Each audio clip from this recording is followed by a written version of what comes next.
Magandang tanghali po, oras na para sa maiinit na balita.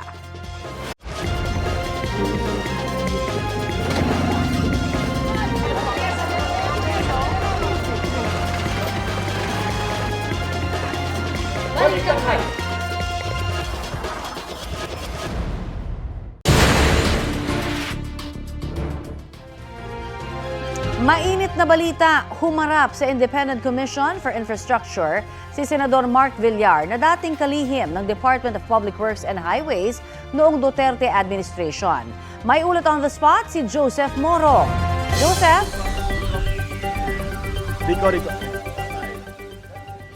Yes, Connie, nakasalang na nga dito sa pagdinig ng Independent Commission for Infrastructure o ICI si dating DPWH Secretary at ngayon ay Senador Mark Villar. Ito ay matapos imbitahan siya ng ICI para magbigay linaw sa proseso ng budget ng DPWH.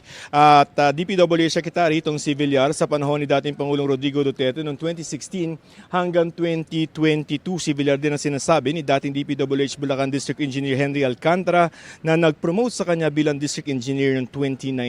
Pero sa ating panayam kay Senator Villar, bago siya pumasok sa hearing, ay sinabi niya na organic personnel ng DPWH si Alcantara. Sa panahon din ni Villar, nakakuha mga diskaya ng tinatayang 700 na mga flood control projects sa may halagang 37 billion pesos mula 2016 hanggang 2022. Dumating din, Connie, ang mag-asawang diskaya at sa mga oras ito ay mukhang may natapos na resource person itong ICI at narito ang pahayag ni Secretary Villar. Sir, yung associate, how do you know ba si Alcantara? Kasi sabi niya, he promoted. Sir, he is organic sa Department of Public Works and Highways. Okay. Been there career.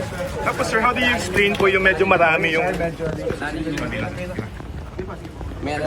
Sir, yung marami yung sa term nyo yung mga diskaya na nakuha ang projects.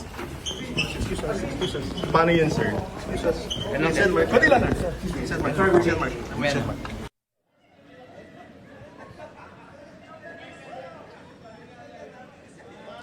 Connie, pinabulaan na naman ni ICI Executive Director Attorney Brian Hosaka yung sinabi kahapon nitong si Caloocan 2nd District Representative Edgar Arice na may isang miyembro ng ICI na gusto nang mag-resign o magbitiw sa pwesto dahil sa tila kawalang kapangyarihan ng ICI. At ayon dito kay Attorney Hosaka ay hindi yan totoo, buo ang ICI at ang patunay nga raw ay ang kanilang pagdinig ngayong maghapon, Connie.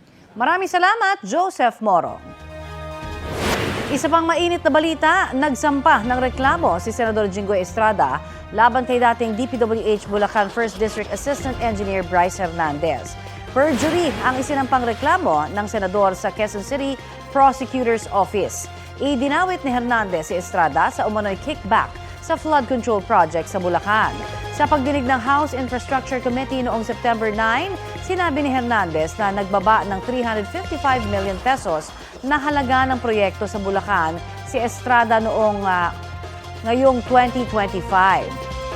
30% anya ang commitment para sa senador. Ilang beses nang itinanggi ni Estrada ang mga pahayag ni Hernandez. Si Hernandez ay protected witness na ng Department of Justice dahil sa mga isiniwalat niya tungkol sa flood control projects. Ayon sa abogado ni Hernandez na si Attorney Ernest Levanza, handa nilang ipagtanggol ang kanilang kliyente dahil hindi raw dapat siya maparusahan sa pagsasabi ng katotohanan. Hindi rin daw ito ang unang kaso na inihain ni Estrada laban kay Hernandez. Kamakailan lamang ay natanggap din umano ni Hernandez ang summons para sa hiwalay na kasong may kaugnayan sa defamation at injunction.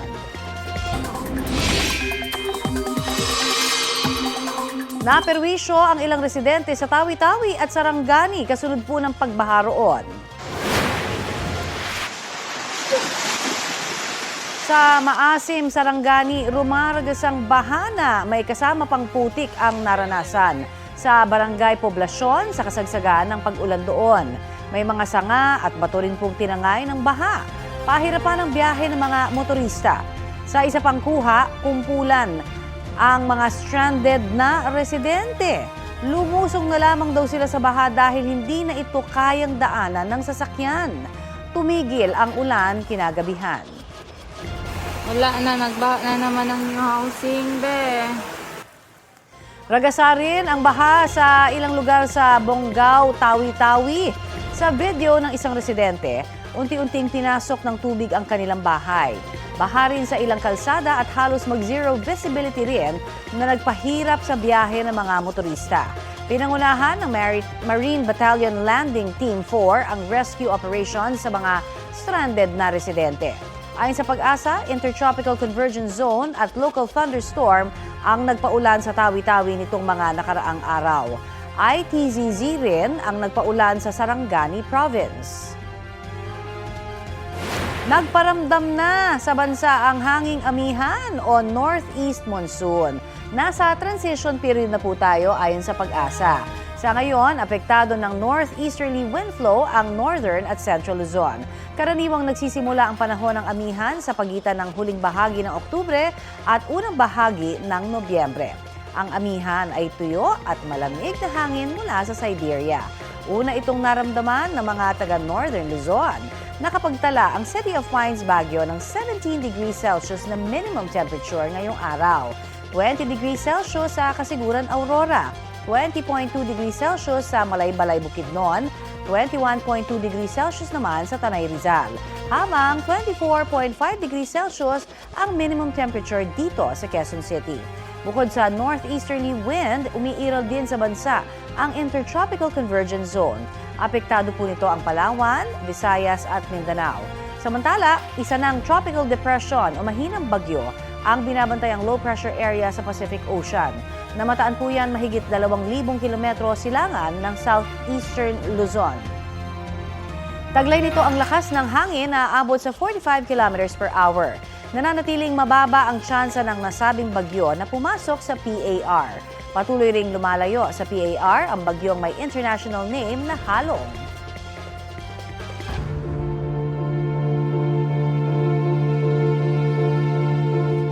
Tiwala raw si Senate President Tito Soto na nasa kanya pa rin ang suporta ng mayorya ng mga senador sa gitna ng isyu ng umano'y rigodon sa Senado. Samantala, formal nang nagbitiw sa pwesto si Senador Ping Lacson bilang chair ng Blue Ribbon Committee na nag-iimbestiga sa flood control projects. Balitang hatid ni Mav Gonzalez. Natanggap na ni Senate President Tito Soto ang resignation letter ni Senador Ping Lacson bilang chairman ng Senate Blue Ribbon Committee. Sabi ni Lacson sa kanyang sulat, may mga kapwa-senador na dismayado sa tinatahak ng investigasyon ng komite kaugnay sa flood control projects. Pinalalabas din daw ng ilan na idinidiin niya ang ibang senador habang pinoprotektahan ng mga miyembro ng Kamara na itinuturong utak ng mga umano'y anomalya sa budget para sa flood control projects. Iginiit ni Lacson na wala itong katotohanan at gawa-gawa lang aniya ng mga kritiko para harangin ang pagsisikap nilang malaman ang punot dulo ng mga anomalya sa flood control projects. Sabi ni Lacson sa kanyang liham, batid niyang siya ay nagsisilbi ayon sa kagustuhan ng kanyang mga kasamahan. Nang i-anunsyo ng plano niyang pagbibitiw bilang chairman, binigyang diin ni Lacson na hindi raw siya titigil sa paglaban kontra korupsyon. Sa press conference, sinabi ni Soto na nakausap niya si Lacson. Senator Lacson is frustrated. He's not stressed. Sanay sa stress yun eh. Mag-hearing siya, may umaangal. Bakit nag-hearing? Pag hindi siya nag-hearing, may umaangal. Bakit hindi nag-hearing? Ano ba talaga? Diba? So, and then I think the way he ran the Blue Ribbon Committee hearings were very good.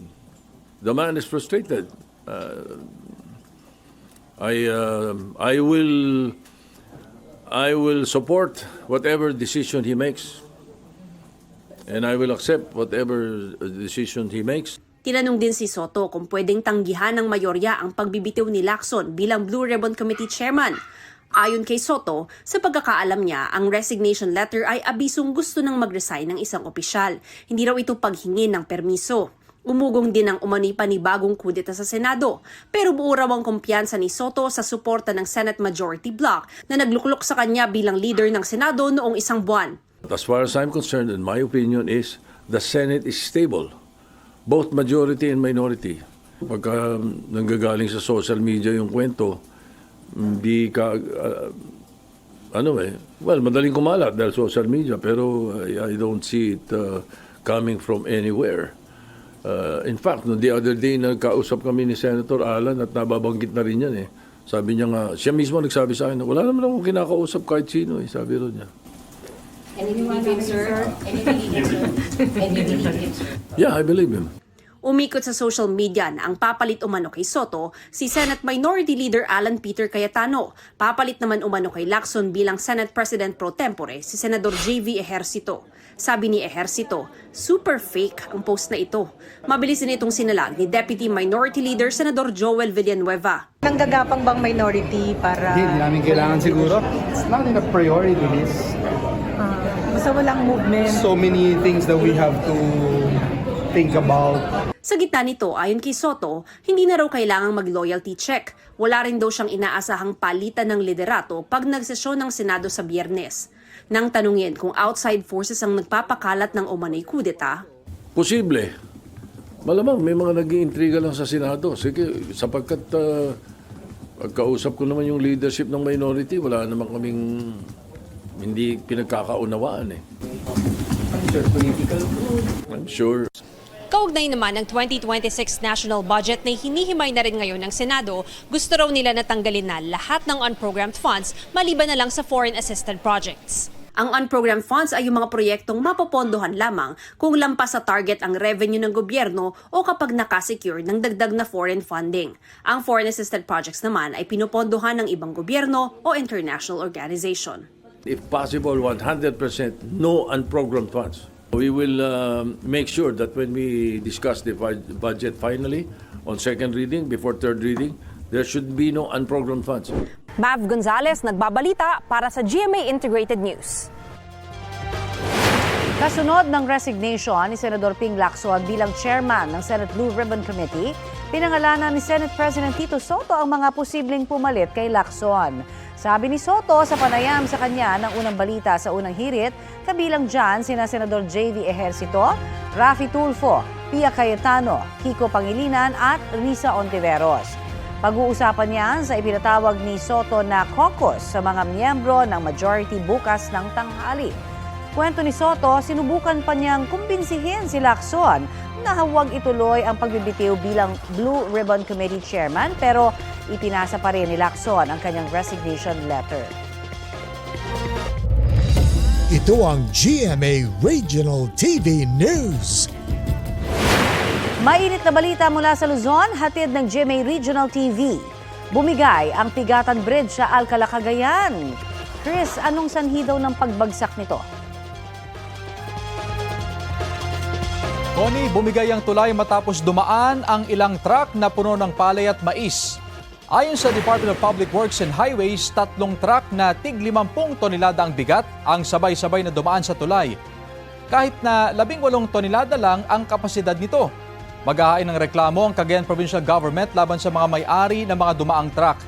Hindi bababa sa 7 ang sugatan sa insidente. Nagpatupad na rin ng rerouting plan ang lokal na pamahalaan ngayong hindi madaanan ang tulay. Nagsasagawa na rin ng assessment ang DPWH para tukuyin ang mga susunod na hakbang. 6 naman ang sugatan matapos magkaaberya ang isang ride sa isang perya sa Jose Panganiban, Camarines Norte. Nagpanik sa takot ang mga nasa paligid ng umaandar na Caterpillar ride.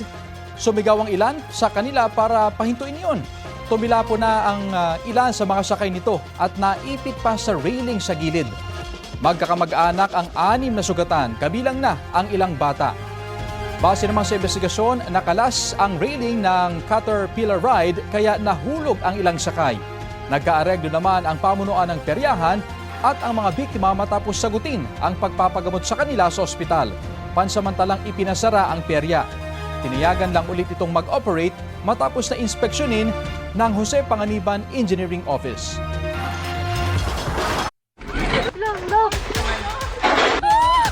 Lord, please send some help.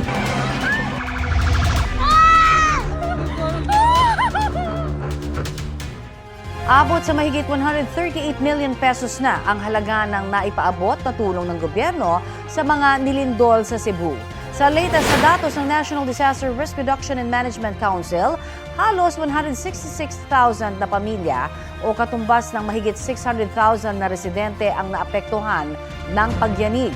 Nananatiling 72 ang nasawi at 559 ang sugatan na binavalidate pa rin. Nasa ilalim pa rin po ng state of calamity ang buong Cebu Province. Halos mag-iisang linggo matapos ang magnitude 6.9 lindol, mahigit 8,000 na ang mga naitatalang aftershocks ng PHIVOLCS. 34 sa mga ito ang naramdaman ng mga tao. Mula magnitude 1 hanggang magnitude 5.1 ang lakas ng mga aftershock. Operational na ang itinayong tent city sa Bugo at Medellin sa Cebu para sa mga residenteng apektado ng magnitude 6.9 na lindol. Balitang hatid ni Nico Sereno ng GMA Regional TV.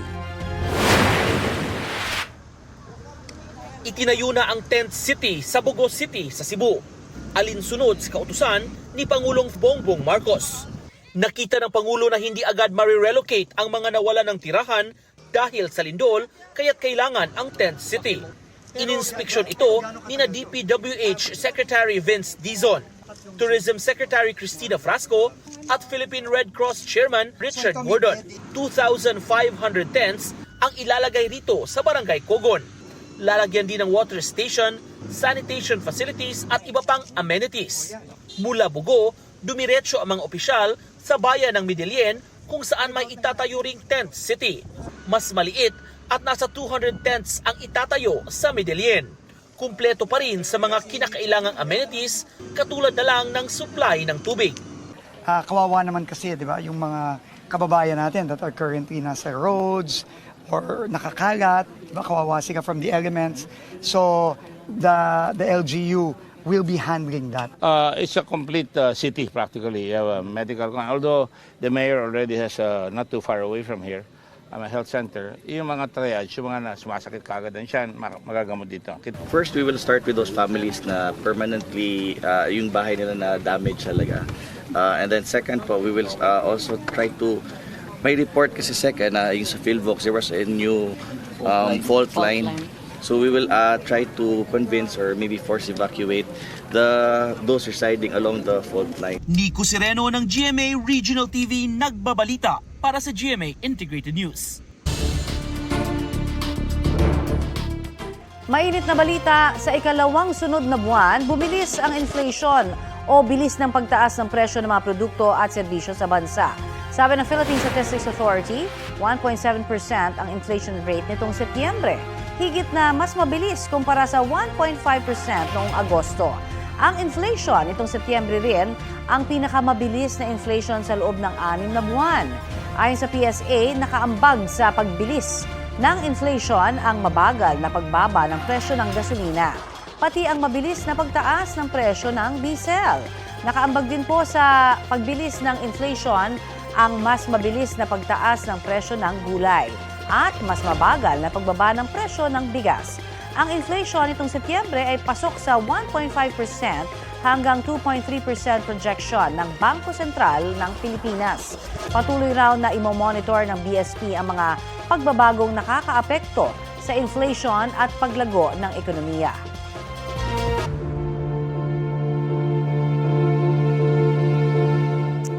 Update tayo sa mainit na balitang pagsasampa ng reklamong perjury ni Senador Jinggoy Estrada laban kay dating DPWH Assistant District Engineer Bryce Hernandez. May ulat on the spot si Oscar Oida. Oscar? Connie, pasado alas 9 ng umaga nang magsadya sa Quezon City Prosecutor's Office si Senator Jinggoy Estrada upang maghain ng reklamong 4 counts of perjury laban kay Engineer Bryce Hernandez. Ito ay kaugnay ng mga umano'y binitawang statements ni Hernandez sa pagdinig sa Kongreso at sa Senate Blue Ribbon Committee. Gaya ng umano'y sinabi nitong 30% kickback ni Estrada sa flood control project, ang sinabi umano nito patungkol sa umano'y staff ni Estrada na si Ben Ramos at iba pa. Gate ni Estrada, isa umunong habitual liar si Hernandez at kumpiyansa umano siyang maipapanalo nila ang reklamo nila laban dito. Sa statement naman na inilabas ng abogado ni Hernandez, sinabing hindi pa raw nila natatanggap at nasusuri ang nasabing reklamo kung kaya't wala pa silang komento ukol dito. Hindi rin daw ito ang unang kaso na inihain ni Estrada laban kay Hernandez. Kamakailan lamang ay natanggap din umano ni Hernandez ang summons para sa hiwalay na kasong may kaugnayan sa defamation at injunction. Ayon sa pahayag ni Hernandez, ang mga kasong ito ay tila pagsubok upang takutin at patahimikin ang isang whistleblower. Gayunman, ginagalang daw nila ang karapatan ni Estrada na maghain ng kaso at naninindigan umano silang ipaglalaban si Hernandez. Connie? Maraming salamat, Oscar Oida. Hindi dapat madaliin at idaan sa gigil. Yan ang sabi ni Pangulong Bongbong Marcos kaugnay sa pagpaparusa sa mga sangkot sa maanumalya umanong flood control projects. Anya, dapat daw yung idaan sa korte. May babala naman siya sa mga nag-resign na opisyal na mapapatunayang sangkot sa anomalya. Balitang hatid ni Ivan Mayrina. Batid daw ng Pangulo na umaabot na sa kanyang mga kaalyado ang investigasyon sa umano'y anomalya sa mga flood control project. Pero anya, patunay ito ng investigasyon na hindi para isulong ang interes sa pampolitika, kundi para tuldukan ang katiwalian. I will continue to bring it up. If we resigned ourselves to saying that, okay, well, we can't do anything, I only have 6 years. If you resign to yourself to that I can't do anything, you will not do anything. Yeah. And this is what we've seen over so many past decades. So I didn't want to be another one. Hindi rin daw porke nagbitiw ay absuelto na sa pananagutan ng opisyal. That's not enough. That's not enough. There is a great deal of damage, economic damage, actual damage to people's lives. I mean, very simple. A lousy flood control project that collapsed during the flood that killed a family. I mean, how can you live with that? I can't live with it, so I won't live with it. So I will keep pushing. Para maiwasan ang ghost at substandard na proyekto, dapat din daw ibalik ang acceptance requirement kung saan kailangan munang inspeksyonin ng lokal na pamahalaan ng proyekto bago mabayaran ng kontraktor. Batid din ng Pangulo ang galit ng mga nagprotesta sa September 21 trillion peso march na posibleng masundan ng isa pang malawakang protesta sa Nobyembre. Pero ayon sa Pangulo, ang pananagutan ng pagpaparusa hindi pwedeng madaliin at idaan sa gigil. The sins they committed it's hard to swallow. I understand that, but if we are a nation, a people of laws. We have to follow the law. Otherwise, whatever we do is not legitimate. We know many of these people are not innocent. Okay. But if you're going to bring them to court, you must have a very strong case. Sa pagpapatuloy naman ng investigasyon ng Independent Commission for Infrastructure o ICI, ipatatawag din sina dating House Speaker Martin Romualdez at nagbitiw na ako Bicol Party List Representative Zaldico na dating chairman ng House Appropriations Committee. Dumarami rin ang nananawagan na gawing publiko ang mga pagdinig ng ICI, lalo't itinigil pansamantala ng Senate Blue Ribbon Committee ang kanilang mga pagdinig. I-open sa publiko para at least nakakaalam yung publiko. Opo. Ano ba talaga nangyayari, pati nga daw po yung mga executive session na yan, dapat nalalaman din ng publiko yan para maiwasan natin yung mga pagdududa. Yun nga nung sinasabi natin whitewash. Hopefully, the ICI can open to the public its deliberations. Para kay retired Supreme Court Chief Justice Artemio Panganiban, hindi katanggap-tanggap na dahilan ng sinabi noon ng ICI na ayaw nila ng trial by publicity, kaya pribado ang mga hearing. Ang mga improper o di nararapat na mga tanong, pwede naman daw salagin ng mga abogado ng mga iniimbitahang personalidad. The Commission is very much aware of the request and or the position of some people asking for more transparency, but the position or the policy of the Commission still remains the same.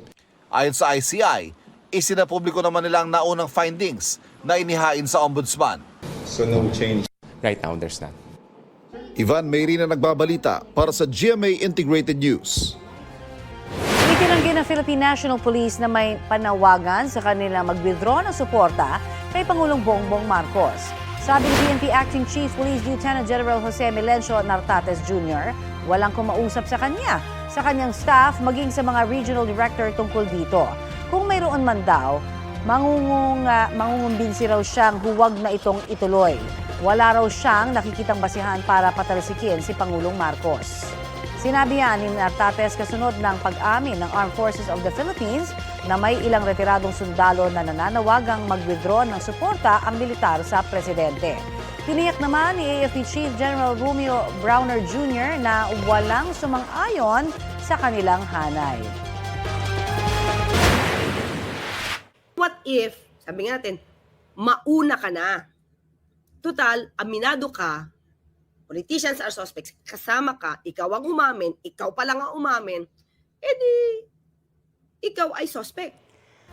Yan ang hamon ni Palace Press Officer Undersecretary Claire Castro kay Senador Alan Peter Cayetano matapos imungkahi ng senador na mag-resign ang mga mambabatas hanggang sa presidente. Tapos ay magsagawa ng snap elections. Sagot din ng Malacanang sa ideya ni Cayetano, walang oras ang presidente sa ganitong klaseng pamumulitika. Para naman sa Makabayan Block ng Kamara, typical itong paglilihi sa isyu ng korupsyon sa bansa. Paraan din daw ito para ipawalang bahala ang mga protesta ng publiko. Paglabag naman daw sa saligang batas ang kondisyon na inihain ni Cayetano sa mungkahing ito ayon kay retired Supreme Court Justice Antonio Carpio. Hindi raw kasi po pwedeng hadlangan ang mga opisyal na tumakbo kung hindi naman sila disqualified. Para sa COMELEC, kailangan muna ng batas bago magkaroon ng snap elections. Paglilinaw naman ni Cayetano, hindi niya trabaho o intensyon na sabihan ang mga kapwa mambabatas, Vice President at Presidente na mag-resign. Ang trabaho raw niya ay pagnilayan ang problema sa bansa, magdasal at magbigay ng ideya para rito. Ang kanyang ideya ay isa lamang daw, katanungan. Aminado ang ilang kongresista na pangit ang reputasyon ng Kamara ngayon sa gitna ng isyu ng katiwalian sa flood control projects. This House is on fire. Yes, Madam Speaker, this House is on fire. At ang masakit na katotohanan, tayo mismo ang nagsindi ng apoy na ito. Huwag na nating hintayin na ang mamamayan mismo ang mag-aklas o ang kasundaluhan ang gumawa ng mga bagay na yayanig sa ating demokrating kung pamumuhay. Masakit mang tanggapin, talagang bumaba na ang tiwala ng taong bayan sa ating institusyon. Pero ito rin ay paalala na mas kailangan nating pagbutihin ang ating trabaho at ibalik ang tiwalang iyon sa pamamagitan. Ayon kay House Speaker Bogie D, may ilang kawani raw na hindi muna nagsusuot ng uniform ng Kamara sa takot na mapag-initan sa mga pampublikong lugar. Kaya mahalaga raw na maibalik ang tiwala ng publiko sa Kamara. Mungkahi riyan ni Caloocan 2nd District Representative Edgar Erice, isa batas ang dalawang panukalang inihain sa Kamara. Una, ang House Bill 2037 o Anti-Political Dynasty Bill na inihain ni Erice noong Hulyo. Sa ilalim niyan, lilimitahan lamang sa dalawang magkamag-anak ang sabay na pupwedeng umupo sa gobyerno. Ikalawa naman, ang House Bill 4453 na inihain ng 13 kongresista noong Setyembre na layong bigyan ng pangil ang Independent Commission for Infrastructure na nag-iimbestiga sa flood control projects. Ilan sa panukalang dagdag na kapangyarihan ay ang pagpapakontempt, pagpapasupina at pagkakaroon ng unrestricted access sa lahat ng records ng gobyerno. Ayon kay Erice, may nakausap siyang miyembro ng ICI na pinag-iisipan na raw mag-resign dahil sa kakulangan ng kapangyarihan ng komisyon habang nag-iimbestiga. Ayon kay ICI Executive Director Attorney Brian Hosaka, hindi totoo ang sinabi ni Erice na may miyembrong gusto ng mag-resign. Patuloy raw silang mag-iimbestiga ayon sa kanilang mandato. Kasama si UP National College of Public Administration and Governance o UP-NCPAG Professor Emeritus Maria Fe Mendoza. Magandang tanghali at welcome po sa Balitang Hali. Magandang tanghali, Ma'am Connie. Frustrated daw, ma'am, si Senator Lacson kaya nagbitiw bilang Senate Blue Ribbon Committee Chair. Ano ho ang epekto nito sa kabuuan ng Senado at syempre dun sa investigasyon po sa maanumalyang flood control projects? Nakakalungkot. Kasi kung frustrated siya at magre-resign siya, maganda rin naman ang ginagawa niya as chair of the Blue Ribbon Committee. Nasa momentum na tayo para umarangkada at malaman natin ang katotohanan, di ba? Kaya lang yung sabi niya, yung okay lang kung yung mga kritiko, mga ganap, pero kung ang allies niya ang wala ng trust sa kanya, kailangan lang magbitiw siya. Pero sa akin, hindi kailangan yung trust nung mga kritiko niya o hindi niya makakasangga sa Senado. Dapat ipagpatuloy niya yung trabaho niya kasi tama naman yung ginagawa niya. Ang kanyang dapat, di ba yung natin, loyalty to the person or to the institution. So, dapat ang loyalty niya sa institution dahil maganda yung ginagawa niya. Ngayon doon sa pangalawa mong tanong, Ma'am Connie, ano na yung estado ng Senado? Ang sabi nga ni Senate President, stable naman ang kasi ang doon, di ba before this week, ang rumor ay merong coup. At oo, pero ang doon, hindi naman nakakuha sila ng majority, di ba? So ang doon, kasi parang nagiging moro-moro, pag ayaw nila o kaya nanganganib yung kanilang personal interest, magpapalit, magkuku. Parang ginagawa nilang laruan ang Senado. Sana hindi nila ginagawa yun kasi the Senate is an institution that is mandated to have check and balance in our democratic constitutionalism. May iba ho nagsasabi na dapat talaga kung may mga sangkot na senador na nababanggit po, dapat talagang ipaubaya na lang sa ICI. Sa tingin niyo ho ba, dapat ituloy pa ba ng Senado ang kanilang investigasyon o itigil na? Pwede niyang ituloy kasi meron namang progress yung kanilang investigation. At saka yung hearing naman nila in aid of legislation. Yes. Yung ICI in aid of prosecution, di ba? Although yun nga, may sinabi tayo na mga hinain na batas para bigyan ng additional na pangil ang ICI, di ba? So ang ko dito, kasi mas maganda marami yung nag-iimbestiga. Kasi pag maraming nag-iimbestiga, marami kang nakikita, marami kang nalalaman, di ba? At meron naman kanya-kanyang limitasyon yon. Yung pag-hearing sa Blue Ribbon, yun yung in aid of legislation. Kaya lang ang natin, in aid of legislation that should parang ensue to or proceed to prosecution, conviction, yung ganon. Yun nga, papuntahin natin sa judiciary, ibato natin sa judiciary, ano man yung mangyayari sa mga hearing sa Blue Ribbon at saka sa ICI.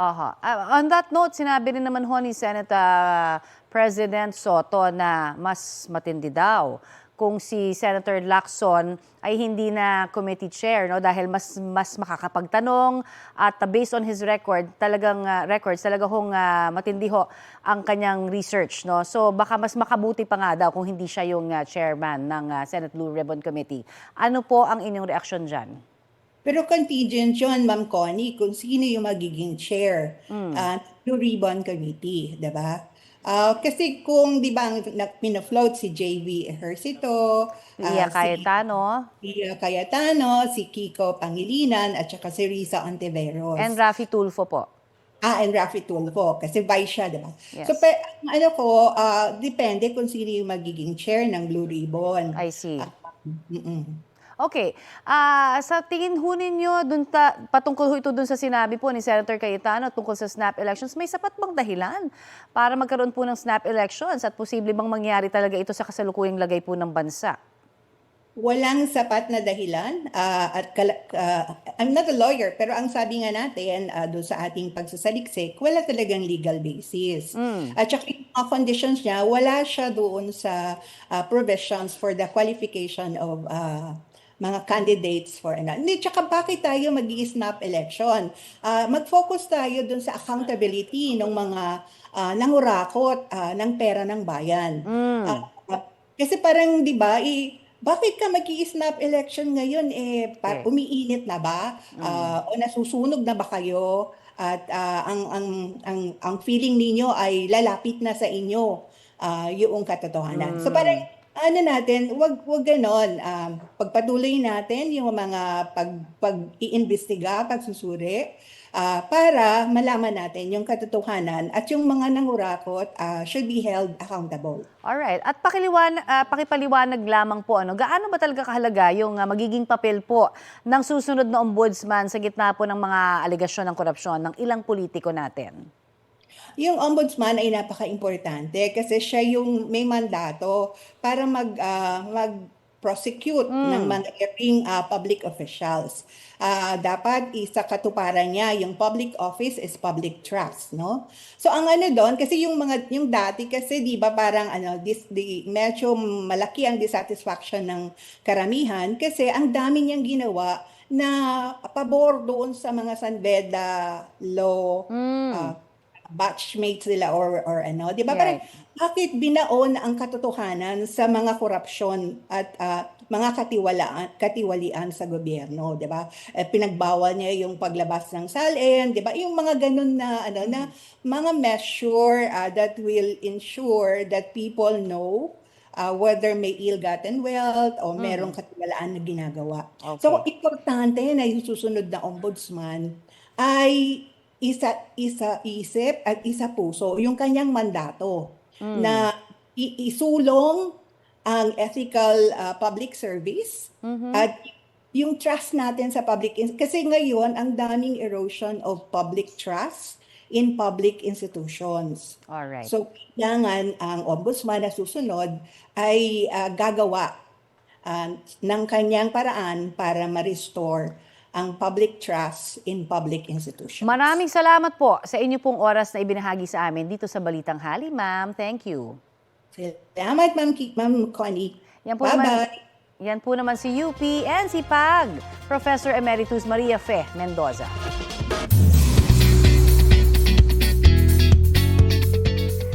Keeping up sa latest tayo ngayong Martes, mga mare at pare. Endless saya at nostalgia ang aabangan sa 30th anniversary special episodes ng Bubble Gang. It's gonna be a mega reunion kasama ang current BBL gang at ang mga dating bumuo sa longest-running Kapuso Gag Show. Present ang dating kabubble na sina Diana Zubiri, Aramina Morin Larrazabal at Alma Concepcion. Pati ang buntis na ina na si Valin Montenegro. With Juancho Trevino, Ara San Agustin at Faye Lorenzo. Makakasama rin as guests sina Rian Ramos, Kelvin Miranda, Ay de las Alas, Esnir, Jillian Ward at ang special guest na si Meme Vice Ganda. Mapapanood ang Batang Bubble Ako Concert this October 19 at 26. Tampok ang new at old segments na naghatid ng saya sa loob ng 3 dekada. Isa sa mga dapat abangan, ang iconic character na bubuhayin muli ng balik bubble din na si Ogie Alcacid. Si comedy genius Michael V naging emosyonal sa reunion ng mga dating nakatrabaho. Nung nandito na, na rin buntik na akong bumigay dahil na-miss ko talaga sila I miss working with them. Kahit yung simpleng pagkain lang with them sa dressing room, nakakamiss yung mga ganung experience. Ito ang GMA Regional TV News. Balita sa Visayas at Mindanao mula sa GMA Regional TV. Dead on the spot ang isang pasahero ng jeep matapos saksakin ng kapwa pasahero sa Cagayan de Oro City. Sara, nahuli ba ang suspect? Connie, naaresto na ang suspect na kaibigan at kapitbahay raw ng biktima. Sa imbestigasyon ng pulisya, galing sa panguhuli ng isda ang biktima sa Barangay Bayabas nang sumakay siya ng jeep pauwi sa kanilang bahay sa Barangay Carmen.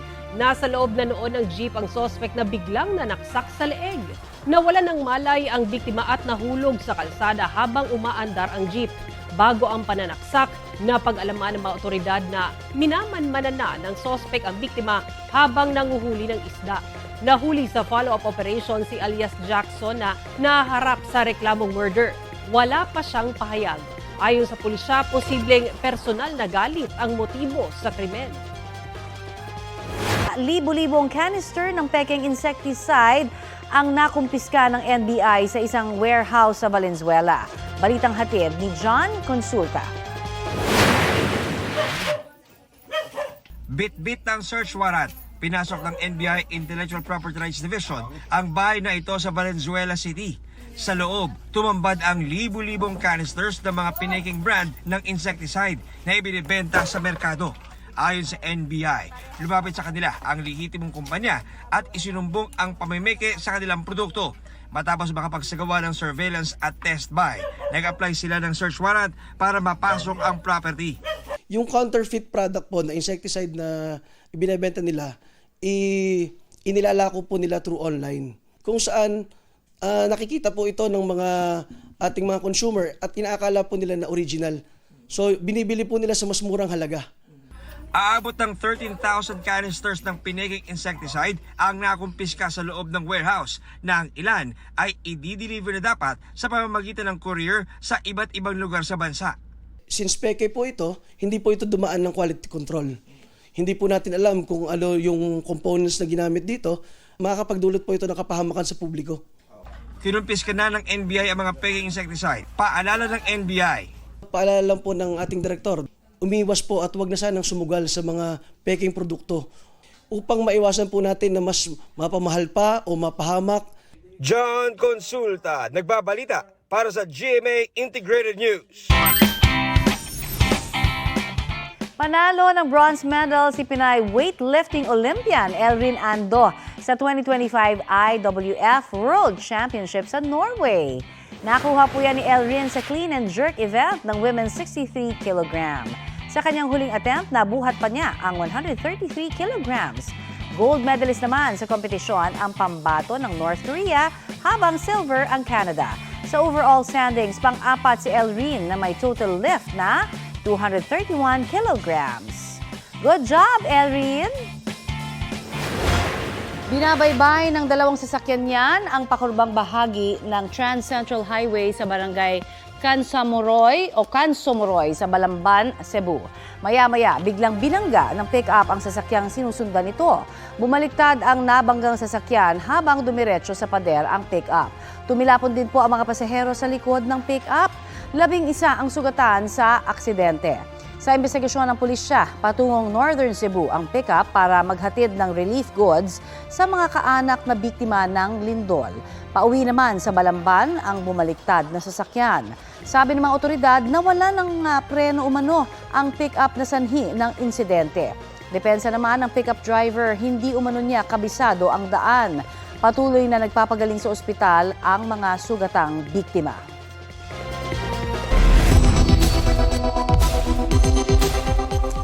May nagpakilala raw na taga-Philippine Embassy para makahingi ng pera. Babala po ni Philippine Ambassador to the U.S. Jose Manuel Romualdez, di yan totoo. Sa isang ex-post, ipinakita ni Ambassador Romualdez ang cellphone number ng nagpanggap na siya. Panawagan niya huwag nang makipag-ugnayan sa scammer at i-report na lamang sakaling makatanggap ng mensahe o tawag mula rito. Anumang opisyal na komunikasyon kay Ambassador, pwede raw i-verify mismo sa embahada.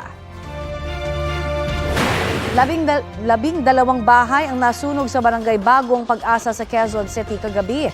Ang itinuturong sanhi ng apoy, napabayaan umanong kandila. Balitang hatid ni James Agustin. Binulabog na naglalagablab na apoy ang mga residente ng barangay Bagong Pag-asa sa Quezon City bago mag-alas 10 kagabi. Mabilis na nakaresponde ang mga bumbero dahil pader lang ang pagitan ng residential area at headquarters ng Bureau of Fire Protection. Wala pang 10 minuto itinasang sunog sa ikalawang alarma. 29 na fire truck ang dumating sa lugar. Ang mga bumbero gumamit din ng mga hagdan para malapit ang makapagbuga ng tubig. Isa sa mga nasunugan si Emilia. Iilang damit at appliances lang daw ang kanyang naisalba. Nagsisigawan doon sa taas. Ngayon, lumabas ako. Sabi niya, nanay may sunog. Saan? Dito sa katabi ng bahay mo. Ay, nandiyan na yung sunog. O, bababa na yung sunog. Hindi kami makakalabas. Matrap kami dito. Yung sikip ng daanan. Si Arlene naman isinakay sa truck ang mga naisalbang gamit. Nanlulumo siya dahil wala na silang babalik ang bahay ng kanyang asawa. Malakas ng apoy. Ayun, nag-ano na lang kami sa mga gamit namin na nataranta na kami. Ayon sa mga taga-barangay, 12 bahay ang nasunog. Inaalam pa ng mga bumbero ang kabuang bilang ng mga pamilyang naapektuhan. Sa investigasyon ng BFP, nagsimula ang apoy sa isang bahay na walang supply ng kuryente. Lumabas po sa initial investigation po natin is alleged unattended candle. Naging challenge po sa amin ito is Yung daan po dito sa kabila is masikip at saka yung mga involved po natin is light materials po. Alas 10:25 kagabi nang tuluyang mapula ang apoy. Nananawagan ng tulong ang mga nasunugan. Nasunugan po kami. Wala po kaming naisalbang gamit. Kahit damit lang na wala. Chinelas, nakaapak nga ako kanina. Tulungan mo naman kami, kinasunugan kami. Maawa kayo sa amin. James Agustin, nagbabalita para sa GMA Integrated News. Ito ang GMA Regional TV News. Arestado ang isang lalaking nagtangkang barilin ng isa pang lalaki sa Haro District sa Iloilo City. Kita sa video ang pag-aresto sa sospek nitong linggo ng gabi. Ayon sa pulisya, nakaupo lang noon sa plaza ang biktima kasama ang isang babae nang biglang sumulpot ang sospek. Kinalabit ng sospek ang gatilyo ng baril na itinutok niya sa ulo ng biktima pero walang lumabas na bala. Sabi ng mga otoridad, bumara kasi ang basyo o slag ng bala sa baril. Ayon sa investigasyon, dating kinakasama ng sospek ang kasamang babae ng biktima. Giit ng babae, hiwalay na sila ng dating kinakasama. Itinanggi ito ng sospek. Nakakulong na ang sospek na naharap sa reklamong illegal possession of firearms at attempted murder. Isang bagong silang na sanggol na lalaki ang natagpuang inabandona sa isang kangkungan sa Macabebe, Pampanga. Nagtulong-tulong ang ilang residente na sagipin ang sanggol. Ayon sa ilang residente, ulo na lang ng sanggol ang nakalitaw nang makita nila sa abot tuhod na tubig sa kangkungan. Sa tulong ng mga barangay official, dinala nila sa ospital ang sanggol. Iniimbestigahan ng pulisya ang insidente at inaalam kung sino ang mga magulang ng bata. Ligtas ang sanggol at nasa pangangalaga na ng Department of Social Welfare and Development o DSWD.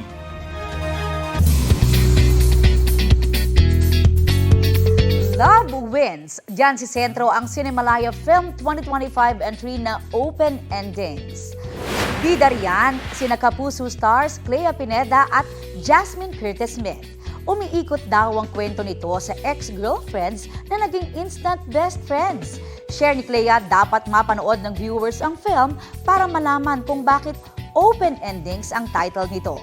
Sabi naman ni Jasmine, kaabang-abang ang magiging takbo ng storya.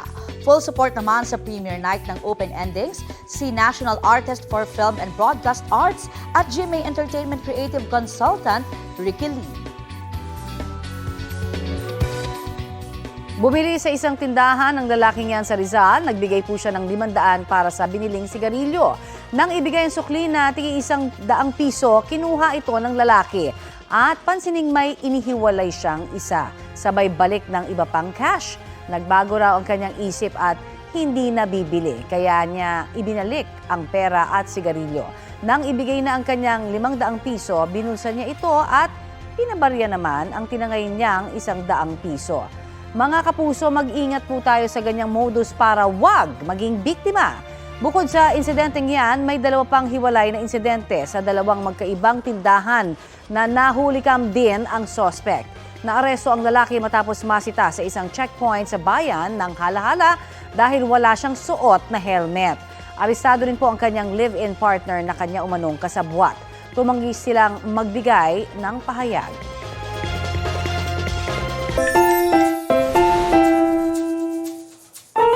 Tampok po natin ang na-cutie cam na hayop sa Cebu. Aba, huli, pero di kulong ang asong yan.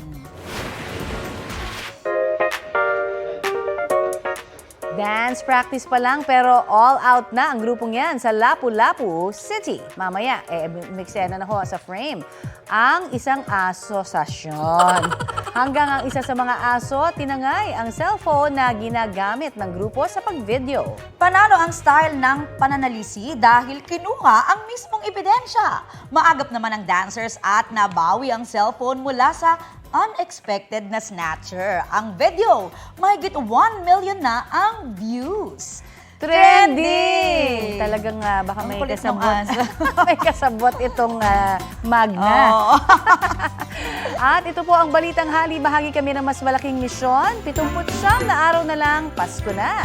Ako po si Connie Sison. Kasama niyo rin po ako, Aubrey Carantel. Para sa mas malawak na paglilingkod sa bayan mula sa GMA Integrated News, ang News Authority ng Filipino.